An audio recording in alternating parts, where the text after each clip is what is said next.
باغ فدق Islamic history میں کافی controversial topic رہا ہے کہ آخر سیدہ بنت نبی حضرت فاطمہ الزہرا علیہ السلام کو ان کا حق کیوں نہ دیا گیا۔ آج اس معاملے کو صحیح روایتوں کی بنیاد پہ سمجھنے کی کوشش کریں گے۔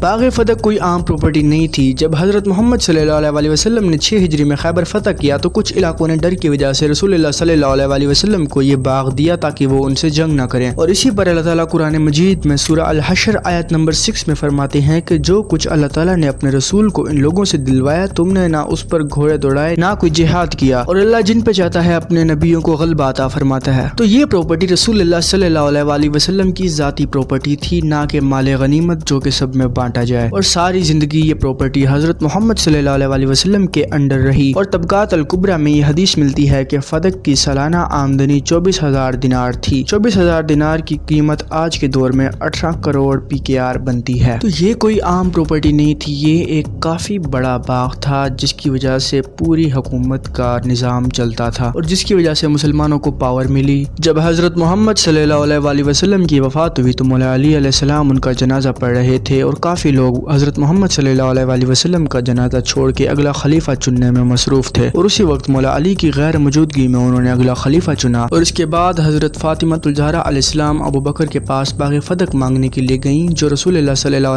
علیہ وسلم نے انہیں تحفے میں دیا تھا، اور حضرت فاطمہ الزہرا علیہ السلام کو باغ فدق تحفے میں ملنے کی روایات سنی کتب میں موجود ہیں، جیسے سنن الکبریٰ، الدر المنصور، السیوطی۔ اور جب سیدہ بنت نبی حضرت فاطمہ الزہرا علیہ السلام نے باغ فدق کا مطالبہ رکھا تو ابو بکر نے ان سے گواہ مانگے، اور یہ روایات المستدرک الحاکم میں موجود ہے کہ مولا علی علیہ السلام نے گواہی دی کہ رسول اللہ صلی اللہ علیہ وسلم نے باغ فدق حضرت فاطمہ الزہرا علیہ السلام کو تحفے میں دیا تھا، اور رسول اللہ صلی اللہ علیہ وسلم نے مولا علی کے بارے میں فرمایا ہے کہ وہ تم میں سے بہترین قاضی ہے، علی ہمیشہ حق کے ساتھ ہے اور حق ہمیشہ علی کے ساتھ ہے، علی قرآن کے ساتھ ہے اور قرآن علی کے ساتھ ہے، علی کے میرے ساتھ وہ نسبت ہے جو ہارون کی موسیٰ کے ساتھ۔ اس بات کو کوئی امیجن ہی نہیں کر سکتا کہ حضرت ہارون علیہ السلام کو حضرت موسیٰ کی وفات کے بعد کسی چیز کے لیے گواہی دینی پڑے، اور اس کے بعد ابو بکر نے وہ گواہی منظور نہ کی۔ تو جب انہوں نے مولا علی علیہ السلام کی گواہی کو قبول نہ کیا تو حضرت فاطمہ الزہرا علیہ السلام نے فرمایا کہ میں حضرت محمد صلی اللہ علیہ وسلم کی بیٹی ہونے کے ناطے ان کی میراث مجھے ملنی چاہیے، اور ابو بکر نے اس پہ کہا کہ نبیوں کا تو کوئی وارث ہی نہیں ہوتا، اور جبکہ یہ حدیث امت کے لیے ہے کہ نبی نے فرمایا کہ کوئی بھی نبی امت کے لیے کوئی وراثت نہیں چھوڑ کے جاتا، وہ صرف علمی وراثت چھوڑ کے جاتا ہے جو کہ امت کے کام آتی ہے، اور امت کے لیے کہی گئی بات انہوں نے رسول اللہ صلی اللہ علیہ وسلم کے گھر پہ فٹ کر دی کہ نبیوں کا کوئی وارث ہی نہیں ہوتا، جبکہ قرآن مجید میں آیات موجود ہے کہ قرآن مجید سورہ مریم آیت نمبر 6 میں ہے کہ حضرت زکریا علیہ السلام کا وارث حضرت یعقوب کو بنایا گیا، سورہ النمل آیت نمبر 16 میں ہے کہ اور سلیمان نے داؤد کی وراثت لی، سورہ النساء آیت نمبر 11 میں اللہ تعالیٰ فرماتا ہے کہ اللہ تمہیں تمہارے بچوں کے بارے میں حکم دیتا ہے، مرد کے لیے 2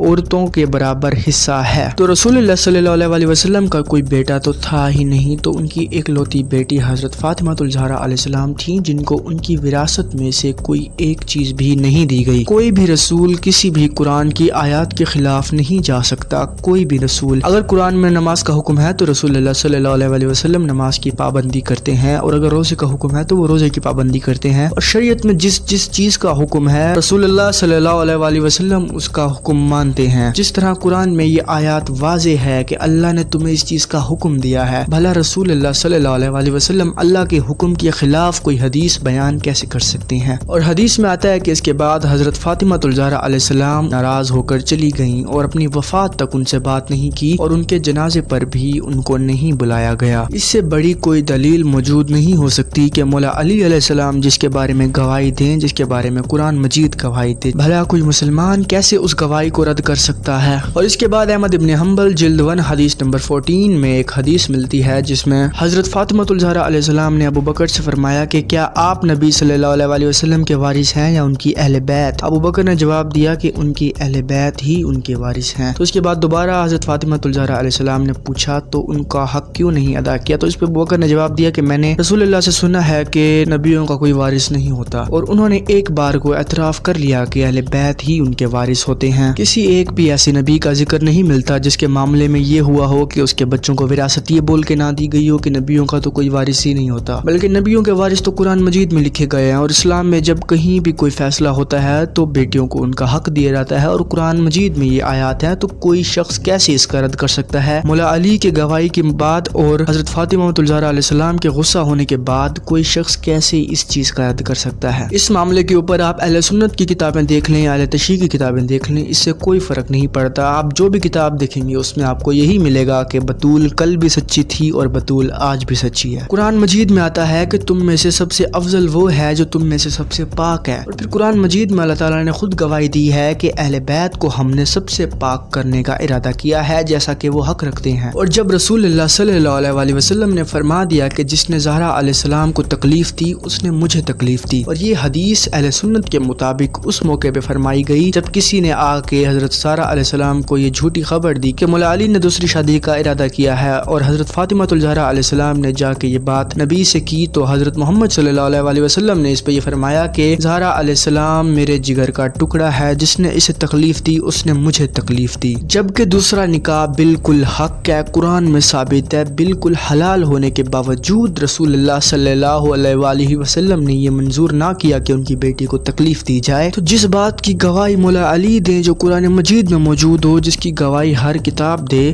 بھلا اس چیز کا رد کوئی کیسے کر سکتا ہے؟ اور اس کے بعد زہرا علیہ السلام کو تکلیف ہو، اس بات کو کوئی کیسے اگنور کر سکتا ہے؟ یہ معاملہ ختم کرنے والی بات نہیں ہے، اور اس بات کا اظہار کرنا کوئی تفرقہ پھیلانے والی بات نہیں ہے، بلکہ ہم جتنا اس چیز کو سمجھیں گے اتنا آپس میں ایک ہوں گے۔ قرآن مجید کہتا ہے کہ آؤ ان چیزوں کی طرف جو تم میں یکساں ہیں، تم میں برابر ہیں، تم میں سیم ہیں، اور یہ احادیث شیعہ اور سنی دونوں کتابوں میں سیم ہے، لیکن انکار کرنے والے تو کر ہی دیتے ہیں۔ بے شک یہود و نصارہ کی کتابوں میں بھی اسلام کے بارے میں کافی دلائل ہیں، لیکن انکار کر دیتے ہیں۔ اور اگر نبی کا کوئی وارث ہی نہیں ہے تو نبی کی بیویاں پوری زندگی نبی صلی اللہ علیہ وسلم کے گھر نبی کی وفات کے بعد کیسے رہیں، جبکہ انہیں کوئی وراثت ملی ہی نہیں وہاں سے؟ تو انہیں چاہیے تھا کہ نبی کی وفات کے بعد وہ واپس اپنے اپنے گھر چلی جائیں۔ ان کے مطابق، ابو بکر کے اس قانون کے مطابق، اگر زہرا علیہ السلام کو ان کی وراثت نہیں مل سکتی تو پھر کسی کو نہیں مل سکتی، نبیوں کا کوئی وارث نہیں ہوتا، تو پھر ان کی بیویوں کو ان کے گھر میں کیوں رکھا گیا؟ اور نبی نے تو اپنے آخری وقت میں یہ فرمایا ہے کہ میں تم میں دو بھاری چیزیں چھوڑ کے جا رہا ہوں، قرآن اور اہل بیت، تم میں سے جو اس کو چھوڑ دے گا وہ گمراہ ہوگا۔ حضرت محمد صلی اللہ علیہ وسلم نے اور کہیں بھی اتنی سخت بات نہیں کی کہ اس کو پکڑنے سے انسان پوری طرح سے گمراہ نہیں ہوگا، سوائے غدیر کے۔ اگر اہل بیت کو نہ پکڑا جائے اس معاملے میں تو ہم گمراہی کی طرف ہی جائیں گے، اور قرآن اور اہل بیت کو پکڑنے کا حکم ہے تو قرآن اور اہل بیت دونوں یہی کہتے ہیں کہ بیٹیوں کو وراثت ملتی ہے اور بیٹیوں کا حق ہوتا ہے، اور نبی وراثت چھوڑتے ہیں اپنی اہل بیت کے لیے۔ اور آج کے زمانے میں کوئی اہل بیت کے حق کی بات کرے تو اس کو کہا جاتا ہے کہ یہ امت میں لڑائی ڈلوا رہے ہیں، جبکہ اس معاملے میں تحقیق کے بغیر یہ معاملہ، یہ لڑائی ختم ہو ہی نہیں سکتی۔ انسان کو چاہیے کہ وہ حق کے لیے تحقیق کرے، اور بھلا اہل بیت اور قرآن سے پاک کون ہو سکتا ہے، اور اہل بیت اور قرآن سے زیادہ حق پہ کون ہو سکتا ہے؟ اور اگر کوئی شخص 2 منٹ کے لیے تصور کر لے کہ قرآن اور اہل بیت حق پہ نہیں ہے تو پوری دنیا میں کچھ بھی حق پہ نہیں ہے۔ اللہ تعالی ہمیں آخرت کے دن اہل بیت کی شفاعت نصیب فرمائے اور ہمیں حق کو سمجھنے کی توفیق عطا فرمائے۔